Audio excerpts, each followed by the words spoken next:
तो ये एक ऐसी मनवा जिसमें अपना मेन कैरेक्टर पास्ट में आ जाता है और अपनी वाइफ से मिलता है, जो कि एक सेक्ट मास्टर होती है, और इसका नाम भी कुछ ऐसा ही है।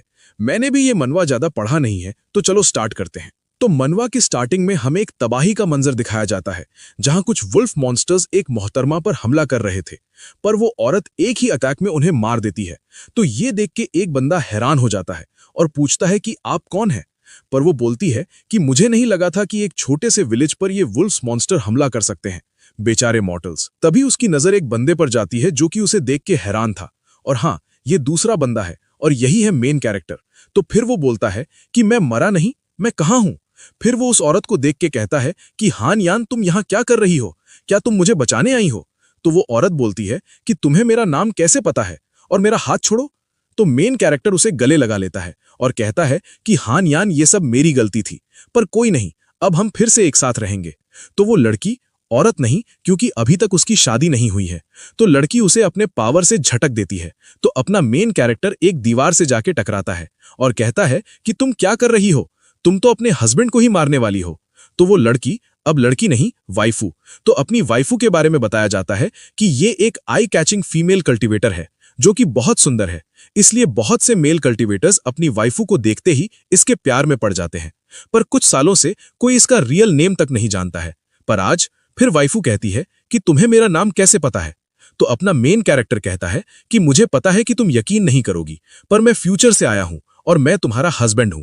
तो वाइफू बोलती है कि मैं तुम्हें एक और चांस दे रही हूं सच बोलने के लिए।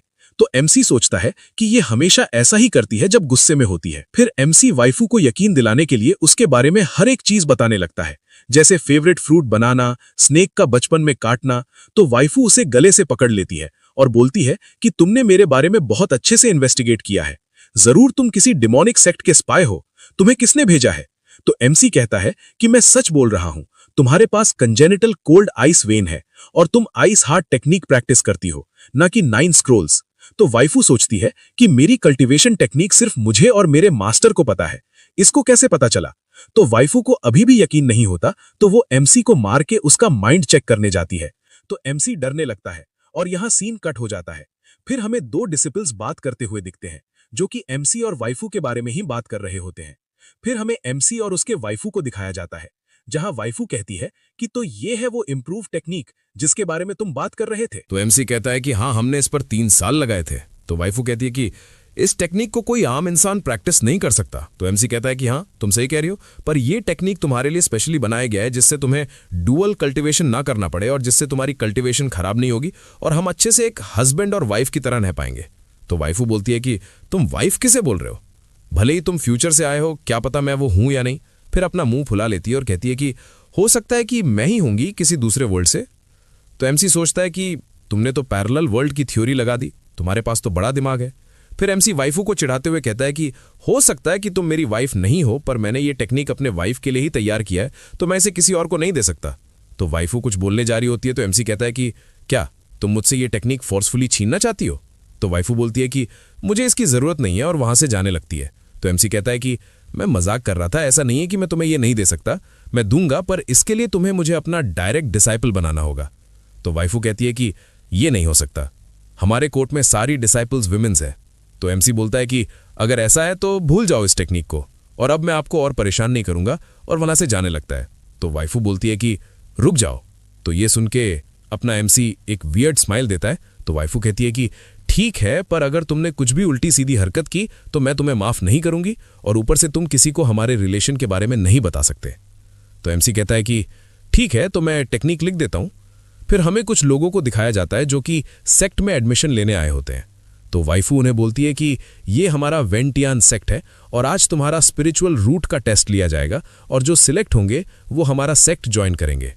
तो सारे लोग इसके बारे में बात करने लगते हैं। वहीं वो बंदा जो शुरू में सबसे पहले दिखाया गया था, एमसी के अलावा जो दूसरा बंदा था, वही अपने एमसी को ढूंढ रहा होता है। तभी अपना एमसी उसे पीछे से आके डरा देता है। तो एमसी का दोस्त, इसे हम यही कहेंगे अब से, बोलता है कि तुम कहाँ गए थे? मैंने पूरे ट्रिप में तुम्हें नहीं देखा। तो एमसी कहता है कि कुछ नहीं, बस किसी से माफी मांग रहा था। तो एमसी का दोस्त कहता है कि दोस्त, मैंने आसपास से पता किया है कि यहाँ डिसाइपल सिलेक्ट होंगे, वो भी कुछ मास्टर और कल्टीवेटर्स करेंगे। क्या होगा अगर हमारा स्पिरिचुअल रूट खराब निकला तो? एमसी उसे तसल्ली देता है और सोचता है कि किसे पता था कि तू बैच का सबसे टैलेंटेड पर्सन होगा, पर इस बार मैंने सारी प्रेपरेशंस कर रखी है। फिर वो लोग एडमिशन लेने के लिए चले जाते हैं। फिर हमें अंदर का सीन दिखाया जाता है जहां एमसी का दोस्त पूछता है कि वो सीट्स खाली क्यों हैं। तो एमसी बताता है कि वो सीट्स पैलेस मास्टर्स के लिए है। इतना बोलते ही उन सीट्स पर पैलेस मास्टर्स एक लाइट की बीम की तरह आके बैठ जाते हैं। फिर सारे डिसाइपल्स झुक के उनको ग्रीट करते हैं। तो हरे बालों वाला एक एल्डर कहता है कि मैं यहाँ का सेक्ट मास्टर हूँ और तुम सब ने इस सेक्ट के एंट्री के रिक्वायरमेंट्स को पूरा कर लिया है, पर सेक्ट में आने से पहले तुम्हें अपने स्पिरिचुअल रूट का टेस्ट देना होगा, फिर हम तुम्हें एक्सेप्ट करेंगे। तो सारे बंदे लोग बोलते हैं कि समझ गए। फिर टेस्ट स्टार्ट हो जाता है। तो एक बंदा एक बड़ा सा पत्थर निकालता है और कहता है कि ये स्पिरिचुअल रूट टेस्ट करने का इंस्ट्रूमेंट है। फिर एक बंदा बोलता है कि मैं जिसको बुलाऊंगा वो आएगा और इस पर अपना दोनों हाथ रखेगा। फिर वो बंदा किसी को बुलाता है तो वो आता है, हाथ रखता है, तो उसका रैंक वुड स्पिरिचुअल रूट का मिडिल बी आता है। फिर ऐसे ही बाकी बंदों का भी होता है। उधर अपनी वाइफू एमसी की तरफ देखते हुए सोच रही होती है कि इसका स्पिरिचुअल रूट कौन सा होगा। अगर इसका स्पिरिचुअल रूट बी ग्रेड का होगा तो मैं किसी तरीके से इसे डायरेक्ट डिसाइपल बना सकती हूँ। तो हरे बालों वाला एल्डर कहते हैं कि जूनियर सिस्टर, आपके नजरों में कोई है क्या? तो वाइफू कहती है कि नहीं। तभी किसी का तो ए ग्रेड का स्पिरिचुअल रूट निकल जाता है और फिर हमें पता चलता है कि वो तो अपने एमसी का दोस्त है। ये देखकर एमसी का दोस्त खुद हैरान हो जाता है कि ये कैसे हो सकता है। ये देखकर हरे बालों वाला एल्डर कहता है कि कोई तो अच्छा डिसाइपल मिला। फिर वाइफू से बोलता है कि जूनियर सिस्टर, मैंने सुना कि ये आपके लाए गए 2 डिसाइपल्स में से एक है। अगर दूसरा भी ऐसा ही निकला तो मजा आ जाएगा। इसी बीच अपने हीरो की भी बारी आ जाती है। तो अपने हीरो का ग्रेड लो डी आया था, मतलब कचरे का भी कचरा। और ये देखकर सारे लोग हैरान कि किसी का कचरा स्पिरिचुअल रूट कैसे हो सकता है। तो 2 बंदे इसके बारे में बात करने लगते हैं कि ये यहाँ कैसे हो सकता है। अगर किसी का इसकी तरह ग्रेड होता है तो वो एक ऑर्डिनरी इंसान है। तो इंस्ट्रक्टर भी कहता है कि दोबारा टेस्ट कर लो, क्या पता मिस्टेक हो गया हो। तो एमसी बोलता है कि नहीं, पर आप लोगों ने नोटिस किया कि अपने हीरो ने सिर्फ एक ही हाथ रखा था स्टोन पर, बाकी लोगों ने अपने दोनों हाथ रखे थे। और ये देखकर को एमसी के दोस्त का अलग ही मुंह बन जाता है। तो एमसी उससे कहता है कि कैसा लग रहा है। अब तो एमसी का दोस्त कहता है कि आई एम सॉरी। तो एमसी बोलता है कि कोई नहीं, ये तुम्हारा टैलेंट है और यहाँ मुझे टैलेंट की जरूरत है। फिर अपना एमसी सोचता है कि ऐसा क्यों लग रहा है कि किसी की मेरे ऊपर नजर है। और फिर वो अपनी वाइफू की तरफ देखता है और सोचता है कि लग रहा है कि वो गुस्से में है। इधर वाइफू सोच रही होती कि अब इसके पास ऐसा टैलेंट क्यों है। अब ऐसा टैलेंट देख के ऑरेंज बालों वाला एल्डर कहता है कि किसने इसको यहाँ लाया, इससे हमारे सेक्ट का नाम बदनाम होगा। तो वाइफू कहती है कि मैंने लाया है इसे। तो वो एल्डर बोलता है कि क्या हुआ अगर आपने लाया, तो क्या आपने इसकी क्वालिफिकेशन चेक नहीं की थी? तो वाइफू बोलती है कि मैं भूल गई थी, अगली बार से ध्यान रखूंगी। तो वो एल्डर गुस्से और फ्रस्ट्रेशन में कहता है कि आप कैसे भूल सकती हैं इतने इंपॉर्टेंट चीज को, आपने ये न जाने कितने बार कर रखा है। तो ये देख के ब्राउन बालों वाला एल्डर कहता है कि क्या एल्डर गुस्से में है? तो ये सुन के एक दूसरा एल्डर कहता है कि अगर वो नहीं होंगे तो कौन होगा? हर पैलेस मास्टर अपना डिसिपल पिछले मार्शल कंपटीशन के रैंकिंग के हिसाब से चुनते हैं। और इधर एमसी हर किसी के पास जाके उनसे इंट्रोडक्शन ले रहा था। फिर स्पिरिचुअल रूट टेस्ट खत्म हो जाता है तो सेक्ट मास्टर कहता है कि ठीक है, फिर मार्शल कंपटीशन के रैंकिंग के हिसाब से शियानकुन पैलेस, पहले आप डिसिपल चूज करें। तो वो पैलेस मास्टर अपने एक सबॉर्डिनेट को भेजता है डिसिपल सेलेक्ट करने के लिए। और ऐसे करके सब अपने अपने बारी पर अपने अपने सबॉर्डिनेट को भेज के डिसिपल चुन रहे होते हैं। जब वाइफू की बारी आती है तो वो भी अपने सबॉर्डिनेट को भेज देती है। तो एमसी को लगता है कि वो सबॉर्डिनेट उसके पास आएगी, पर वो नहीं आती है और साइड से चली जाती है। ये देख के एमसी शॉक हो जाता है। फिर ऐसे ही बाकी डिसिपल्स भी सेलेक्ट हो जाते हैं, बस अपना एमसी रह जाता है। तो एमसी सोचता है कि ये पहले की तरह ही है, पर क्या वो अपना वादा नहीं निभाएगी? पर वो ऐसी इंसान नहीं है। फिर लास्ट में उस ऑरेंज बालों वाले की बारी आती है तो वो गुस्से में मना कर देता है। तो ये सुनकर वाइफू कहती है कि अगर आप इसे नहीं लेंगे तो मैं इसे अपने पैलेस में लूंगी, क्योंकि मैंने इसे रेकमेंड किया है तो मैं इसका रिस्पॉन्सिबिलिटी उठाऊंगी, क्योंकि वेन त्यान सेक्ट अपनी प्रॉमिस नहीं तोड़ती है। तो ये सुन के सेक्ट मास्टर कहता है कि क्या आपका पैलेस सिर्फ विमेन को भर्ती नहीं करती थी? तो वाइफू कहती है कि हम एक राइटियस सेक्ट है और हमने इससे वादा किया है कि इसे हम अपने सेक्ट में लेंगे, और अगर हम इसे नहीं लेते हैं तो हमारे सेक्ट पर लोग हंसेंगे। तो बाकी पैलेस मास्टर्स भी बोलते हैं कि सही बात है। पर यह सब सुनकर वो ऑरेंज बालों वाले एल्डर को गुस्सा आ रहा होता है, इसीलिए वो बोलता है कि बस बहुत हुआ, मुझे किसी की जरूरत नहीं है डिसाइपल सेलेक्ट करने में। ओए लड़के, अब से तू मेरा डायरेक्ट डिसाइपल होगा। तो ये सुन के सेक्ट मास्टर भी हैरान हो जाते हैं कि ये कैसे हो गया। तो ये सुन के वाइफू बोलती है कि मैंने पहले ही इसको सेलेक्ट कर लिया है। तो ये वुया पैलेस के एल्डर बोलते हैं, हाँ ये वुया पैलेस के एल्डर है, तो इन्हें यही कहेंगे कि आप लोगों ने पहले ही अपना डिसाइपल सेलेक्ट कर लिया है, तो मैं ही इस डिसाइपल को लूंगा और ये बोलते हुए चिल्लाता है। तो एक एल्डर बोलते हैं कि ये इतना क्यों चिल्ला रहे हैं। तो सेक्ट मास्टर कहते हैं कि ठीक है, सबने अपना डिसाइपल चुन लिया है तो ये सब खत्म करते हैं। फिर वाइफू सोचती है कि मैंने ये नहीं सोचा था कि ये एल्डर ऐसे एक्ट करेंगे, मुझे मत ब्लेम करना। तो अपना एमसी सोचता है कि ये किस तरह की सिचुएशन है। फिर सीन कट होता है और हमें वुया पैलेस का सीन दिखाया जाता है, जहां एक एल्डेस्ट डिसाइपल अपने एमसी को वुया पैलेस का पीक दिखा रहा होता है और दिखाते हुए उसके कंधे पर हाथ मार देता है। तो एमसी को दर्द होता है, तो वो डिसाइपल कहता है कि सॉरी जूनियर ब्रदर, लगता है तुम्हारी बॉडी कुछ ज्यादा ही कमजोर है, मैं अपना पावर कंट्रोल नहीं कर पाया। और बोलता है कि लगता है कि ये डिसलोकेटेड हो गया है क्या, मैं हेल्प कर दूं। तो एमसी कहता है कि नहीं, मैं ठीक हूं। फिर एमसी अपने मन में सोचता है कि ये बिल्कुल पहले जैसे ही है, क्योंकि मैं पिछली बार भी इसी पैलेस में आया था, पर उस समय मैं सिर्फ एक कर्मचारी डिसाइपल बना था और मुझे 20 साल लग गए थे एक नॉर्मल डिसाइपल बनने में, और उस समय यही सीनियर ब्रदर मेरे ट्रेनिंग के इंचार्ज थे। पर इस समय मैं एक डायरेक्ट डिसाइपल बन गया हूं, और वो भी मेरे वाइफ के इंटरप्शन से। फिर हमें एक लड़की का सीन दिखाया जाता है जो कि अपने पापा मतलब वुया पैलेस के मास्टर से बोलती है कि आपने मेरे लिए एक जूनियर ब्रदर ढूंढा है, वो कब से आ रहा है और इसको हम अब से सीनियर सिस्टर कहेंगे। तो पैलेस मास्टर कहते हैं कि वो सब मेरी गुस्से की वजह से हो गया था। तो वो लड़की कहती है कि पर ये तो आपने सबके सामने बोला था कि वो अब से आपका डायरेक्ट डिसाइपल है। तभी एक औरत बोलती है कि भले उसका स्पिरिचुअल रूट कमजोर है पर वो काफी मैच्योर है, अगर आप नहीं चाहते तो मैं उसे गाइड करूंगी। और ये वुया पैलेस मास्टर की वाइफ है। तभी सीनियर ब्रदर कमरे के बाहर से बोलते हैं कि मास्टर मैडम, जूनियर ब्रदर यहाँ आ गया है। तो पैलेस मास्टर कहते हैं कि अंदर आ जाओ। फिर एमसी कमरे के अंदर चला जाता है और बोलता है कि ये डिसाइपल मास्टर, मैडम और सीनियर सिस्टर को ग्रीट करता है। फिर हमारे एमसी बताता है कि डिसाइपल्स को 3 कैटेगरी में बांटा जाता है। पहला कर्मचारी डिसाइपल, जिसे कुछ नहीं मिलता। दूसरा नॉर्मल डिसाइपल, जिसे सब रिसोर्सेज मिलती हैं पर एक लिमिट तक। और वहीं तीसरा जो मैं हूं, डायरेक्ट डिसाइपल, उसे हर एक रिसोर्सेज मिलती है। फिर अपना एमसी बोलता है कि मुझे यकीन नहीं हो रहा कि मैं एक डायरेक्ट डिसाइपल बन गया और मेरे पास मेरा खुद का कोर्टयार्ड है, पर भले ही मुझे कितनी पावरफुल टेक्निक क्यों ना मिल जाए, पर मेरा कल्टीवेशन वहीं तक रहेगा। मुझे कोई रास्ता ढूंढना होगा स्ट्रांग बनने के लिए। तभी उसका दरवाजा कोई नॉक करता है। तो एमसी बोलता है कि अभी कौन हो सकता है, और दरवाजा खोलने चला जाता है। और जैसे दरवाजा खोलता है तो एक बिल्ली उसके ऊपर दहाड़ देता है। मैं इसे बिल्ली क्यों कह रहा हूं वो तुम्हें आगे पता चलेगा। तो एमसी कहता है कि सीनियर सिस्टर, क्या आपको कुछ काम है? तो सीनियर सिस्टर ऊपर से नीचे लटकते हुए कहती है कि तुम डरे क्यों नहीं? तो एमसी बोलता है कि डरना था क्या, ठीक है तो 1 मिनट रुको। फिर अपना एमसी दरवाजा बंद करता है और फिर वापस से खोल देता है और डरने का नाटक करता है और पूछता है कि क्या ये अच्छा था? तो सीनियर सिस्टर कहती है कि नहीं, मैं यहाँ पर किसी काम से आई थी। फिर सीन शिफ्ट होता है और हमें दिखाया जाता है कि वो दोनों कल्टिवेशन कर रहे थे और उनका सीनियर ब्रदर उनसे कह रहा था कि जूनियर सिस्टर, आपने जूनियर ब्रदर को यहाँ क्यों लाया? तो वो बोलती है कि कोई नहीं, बस आप हमें टीच करो, मैं इसको सिखा दूंगी।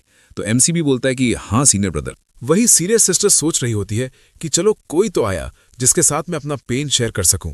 हमेशा मुझे अकेले ही लेसन्स लेने पड़ते थे, पर अब मेरे साथ कोई तो है। तो सीनियर ब्रदर बोलता है कि ठीक है, आज तुम्हारा पहला दिन है तो मैं कुछ बेसिक टॉपिक्स तुम्हें बताऊंगा। और फिर वो रेल्म्स के बारे में बताने लगता है, जैसे कि रिफाइनिंग, फाउंडेशन बिल्डिंग, आगे आप खुद पढ़ लेना। फिर वो वेंटियन सेक के 9 स्क्रोल्स के बारे में बताने लगता है कि इसमें भी रेल्म्स होते हैं और आज मैं इसके फर्स्ट रेल्म के बारे में बताऊंगा। फिर वो बताने लगता है। तो सीनियर सिस्टर बोलती है कि ये सब मैंने सीख रखा है, इतने में मैं एक नैप ले लेती हूं। फिर वो सो जाती है। फिर कुछ देर बाद सीनियर ब्रदर उसे उठाने लगता है। तो सीनियर सिस्टर हड़बड़ाते हुए उठती है। फिर वो सीनियर ब्रदर बोलता है कि वो स्वॉर्ड टेक्निक करके दिखाओ जो मैंने कल तुम्हें सिखाया था। तो सीनियर सिस्टर पूछती है कि पर आप तो जूनियर ब्रदर को सिखा रहे थे, क्या मैं ज्यादा देर तक सो गई थी? और एमसी को प्रैक्टिस करते हुए देखने लगती है। तो सीनियर ब्रदर बोलता है कि उसने सीख लिया है और अभी 1 घंटा ही हुआ है। तो सीनियर सिस्टर हद से ज्यादा शॉक हो जाती है और बोलती है कि 1 घंटा? इसने ये सब सिर्फ 1 घंटे में सीख लिया? और एमसी के बारे में आलतू फालतू सोचने लगती है कि ये तो किताबी कीड़ा, ये तो पढ़ाकू है, इसने तो मुझे धोखा दे दिया, ऐसे ही बहुत कुछ। तो एमसी पूछता है कि सीनियर सिस्टर क्या हुआ? तो वो बोलती है कि चलो सेकंड सीनियर ब्रदर के पास टैलिस्मैन के बारे में सीखने के लिए। फिर वो लोग जाने लगते हैं और सीनियर ब्रदर उन दोनों को जाते हुए देखता है। फिर सीन शिफ्ट होता है सेकंड सीनियर ब्रदर के पास, जो उन दोनों को कुछ बेसिक टैलिस्मैन टेक्निक के बारे में बता रहा होता है। और इधर सीनियर सिस्टर को नींद आ रहा होता है। तो वो बोलती है कि इस बार मैं नहीं सो सकती। तो सेकंड ब्रदर कहता है कि लगता है कि जूनियर ब्रदर के पास बहुत से डाउट्स हैं।